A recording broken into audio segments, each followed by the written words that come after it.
आज मैं आपके साथ शेयर करूंगी खट्टी मीठी चटपटी और बेहद मज़ेदार आलू बुखारे की चटनी बनाने की रेसिपी। आप इसको बनाकर महीनों भर के लिए स्टोर कर सकते हैं, ये ख़राब नहीं होगी। आप जब भी खाना सर्व करें साथ में ये चटनी सर्व करें, खाने का मज़ा दोबाला हो जाएगा। तो सिंपल क्या करना है, पैन में डाल देंगे 2 कप पानी, इसको उबलने के लिए रखेंगे। इसमें फ्रेश आलू बुखारा डाल देंगे 1 कप।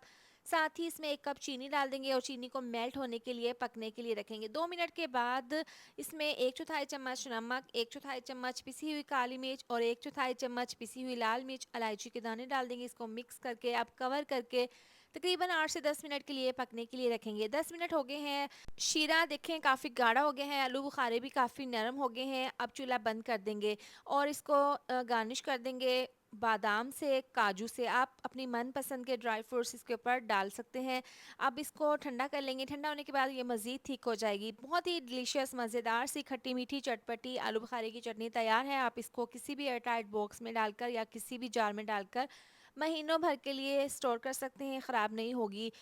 आप इसको ज़रूर बनाएं, आपको खाकर मज़ा आएगा। चटपटी आलू बुखारे की चटनी बनकर तैयार है।